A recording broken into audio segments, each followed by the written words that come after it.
Kurt, what's going on, man? It's your boy OB back with another video.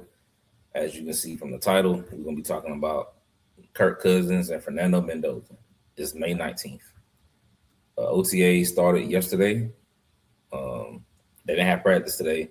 They're actually gonna have practice tomorrow, and the media can go out there and tell us how everybody's looking, and put some little video on the YouTubes and the Twitters, X's, and the TikToks. So we'll be able to see a little bit. Of course, it's them throwing against each other, and you know what I'm saying, shorts and t-shirts, but it's still, you know what I'm saying, it's still good to see. I think they'll be running plays. They installing the plays, so they'll be able to talk about the guys and how Fernando Mendoza look, how Mike Washington, Trey Lance Stoops, like how all the guys look basically. Quay Walker, N'Kobe Dean. If what's my boy? If Teron Johnson actually showed up, right? They'll be talking about all this stuff. Did he show up? I don't think he has to show up to this. Is this mandatory? I don't know if this is mandatory or not. But anyway, so this video we're gonna be talking about the pros and cons of the Raiders starting Kirk Cousins over Fernando Mendoza week 1. Right? I wrote some stuff down. Well, I typed some stuff up on my little thing or whatever, but because you think about it, Kirk Cousins obviously is a vet. He's been in the league 14, 15 years. We brought him in just for this specific reason. I think Clint Kubiak, John Spot said they brought Kirk Cousins in so they wouldn't have to start Fernando Mendoza. I was talking on TikTok the other day, TikTok Live, and the difference between Trevor Lawrence, Caleb Williams, Bryce Young. I think Bryce had no, he didn't. But Bryce Young, down Cam Ward, like all the previous number 1 overall picks, the difference, Jaden Daniels, you could say Jaden Daniels, but the difference between all those previous number 1 picks and Fernando Mendoza is they didn't have an actual, you know what I'm saying, competent. Competent is probably the wrong word, but they didn't have a competent veteran that they could lean on for them to actually start. I think the previous one I could think of is probably Baker Mayfield. I'm just talking number 1 picks, right? But Baker Mayfield, they had Tyrod Taylor. I think that's really the only one I could think of is Tyrod Taylor. Kyler Murray, like he was thrusting them because they didn't have anybody. They didn't have an actual veteran that they thought could win games, right? For that first season and them to learn under, right? They didn't have that, right? So they had to go in and just fuel by fire, right? Learn I think it's what it's called. But think about 2 years ago, Jacoby Brissett over Drake May. Jacoby Brissett is a decent backup veteran type quarterback. He's very respected. You know what I'm saying? Same thing with Kirk. He's very respected. Strong arm, Jacoby Brissett. Good in the community, all that stuff. So that's a good guy that you want to learn from, right?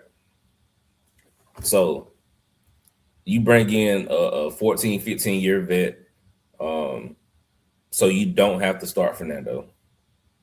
But on the other side, you got Fernando, who is coming off of 40 games played in college football, starting as a redshirt sophomore or redshirt freshman, redshirt sophomore, and redshirt junior years, right? Won a Heisman at Indiana, won a national championship, went 16-0 at Indiana, won a Heisman at Indiana, won a national championship at Indiana. Like, that's saying a lot, right? That's saying a lot. You can say, well, it was the team. But like I said in previous videos, you don't count that against Joe Burrow. Joe Burrow had, I think, 8 starting in the NFL starting players on his offense alone. From when he won the Heisman, had one of the greatest quarterback seasons of all time in college football. You don't count that against him for throwing to Jamar Chase, Justin Jefferson, Terrence Marshall, Thaddeus Moss, Clyde Edwards-Helaire. You don't count that against him. So I wouldn't count that. I wouldn't count Fernando Mendoza having a better overall team. I won't count that against him, right? So yeah. Let me see. All right. So the pros of starting Kirk, all right. Instant scheme competence, right? He's been in the league for 14, 15 years, right? Came into the league when the Washington Commanders was the Washington Redskins, right? A third or fourth round pick, can't remember off the top of my head. Third or fourth round pick under Jay Gruden, right? John Gruden's younger brother came into the league under Jay Gruden, backed up what's his name? RG3, backed up RG3. RG3 went down. He came in and he did what he had to do to keep the job. Feel me? Played with Washington for a while, signed a massive free agency contract with Minnesota, played with Minnesota for a while, right? So you're not going to get that same Kirk Cousins. That was Kirk Cousins in his prime, right? And that was still a limited type of player, right? But you know he's smart. You know he's a good leader. You know he's going to do the right things. And the dude shot at Coles, for God's sake, right? He loves Coles, right? Like, what more can you say? And you might teach Mendoza on how to get a wife and make a whole bunch of babies. So that basically tells you that if Kirk starts, you know where your floor is going to be. And this is 2 years after he hurt his Achilles, right? So this is 2 years removed from that, right? So you know where your floor is going to be. So if you go into the season, and sorry if I'm in my volume low, but if you go into like training camp, if it's end of week 1 or preseason, and let's say this is Kurt and this is Fernando, if it's kind of close, you might as well just start Fernando. But if it's here, Kurt obviously is not going to be there as far as physical traits, because Fernando is bigger, stronger, faster, right? Bigger, stronger, faster. He's 6'5", damn 230. Can throw the ball with the best of them, probably, you know what I'm saying, accurate. So he has the physical traits. He's younger, right? He has the legs. He has the fresher leg. But if it's like here, so that means head and shoulders. So if Kirk is head and shoulders above Fernando, which I don't think it would be that, then you start Kirk, because you don't want to lose locker room. Because if the rookie is fucking up in training camp and then you start him when you got a competent quarterback in the quarterback room, now you got issues with Max Crosby, Quay Walker, N'Kobe Dean, all these guys. You know what I'm saying? Now you got issues with them. But like I said, if it's close, if he's battling, boom, he battling with Kirk every day of training camp, you got to start. You got to start Fernando. You got to start him. But like I said, if you do start Kirk, it'll give you a floor. You know what to expect. You know you can run certain type of plays. You ain't gotta water down the playbook to a certain extent. I don't think you have to do it with Fernando a lot, but you know that you can run certain things with Kirk Cousins, right? You ain't got to say, okay, well, I can't do this yet because he's not well equipped or he mentally to know what to expect, right? As far as like Fernando, he's not well equipped or seasoned enough to run this style, right, in my playbook. Pages 105 through 125. He can't do that, right? But Kirk can. So it gives you that, right? It lets you, so number 3, it lets you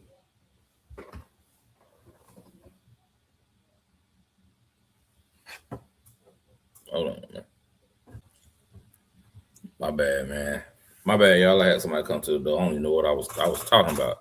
I really have no idea what I was talking about. I think I was saying that Fernando can you can sit him, you know what I'm saying? Basically red shirt him, basically, right?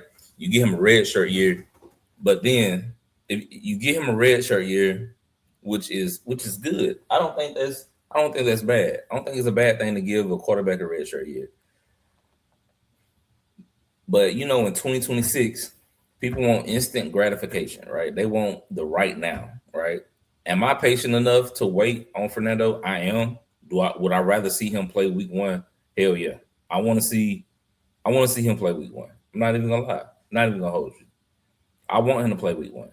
But if Clint Kubiak says Kurt gives us the better chance to win right now, we love Fernando, but Kurt gives us the better chance of winning of making it to the playoffs. I would respect what he says.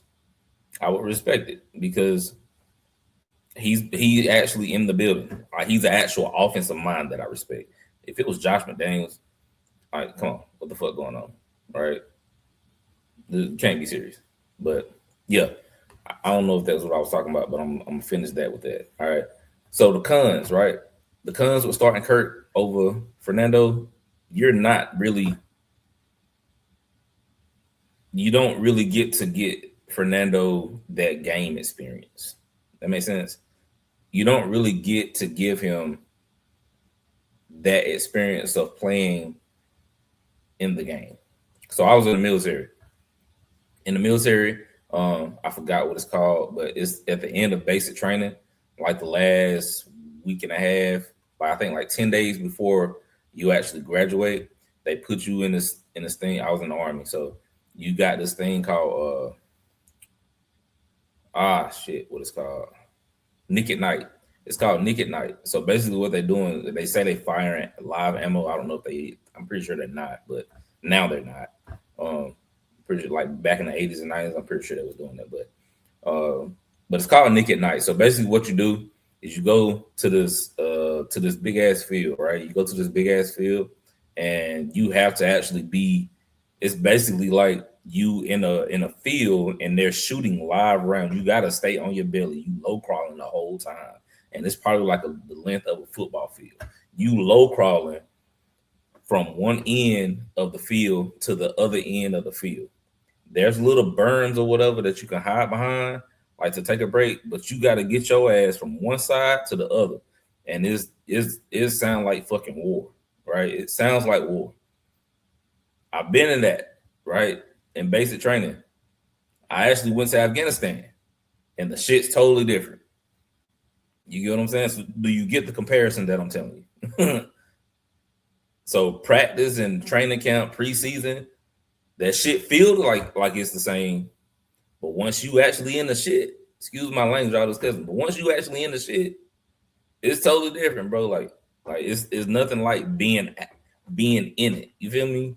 It's nothing like that. So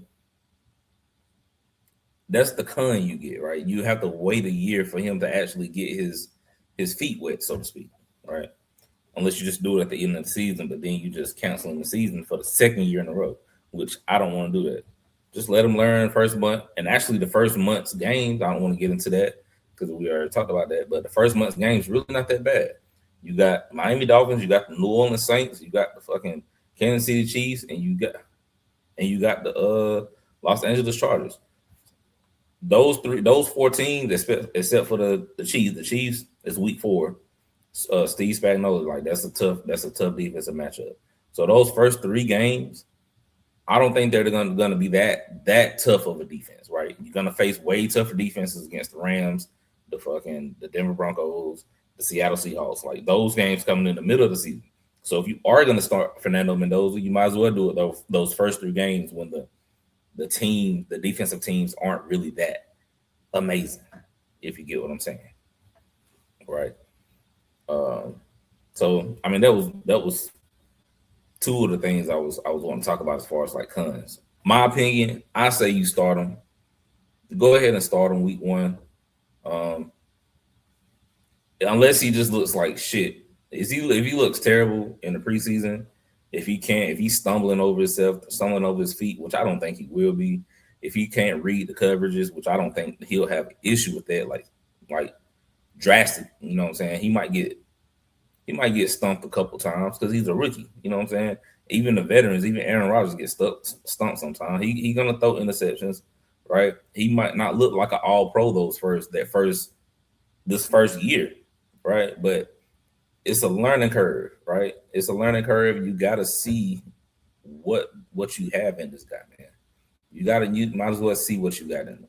because honestly, that's the Super Bowl. You're not gonna like this, but the Super Bowl window starts now. As soon as you get that quarterback of the future, you gotta be in your super. You are in your Super Bowl window while he's on that rookie contract. That's the truth. Like that's just what it is. Them first 5 years are very crucial. If you're not competing for an AFC title within those first 5 years, you wasted your pick. You wasted your pick. Luckily for Bryce Young and the Carolina Panthers, I think they'll be competing.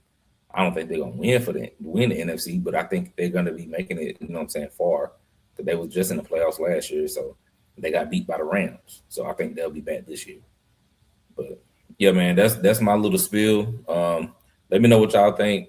Comment on it. Like my video. Subscribe to my channel. If you already subscribed, I appreciate you. I think I'm at like 37 subscriptions right now. If I can get to 50 by, let's say, by the end of OTAs, we'll do something special. I mean, I can't do nothing special for y'all. I got dang do something. Hell, I don't know. I ain't gonna do nothing crazy. I ain't gonna do. I'm lying to y'all. I ain't gonna do shit. Subscribe to my channel, man. Hey, be safe. Stay dangerous.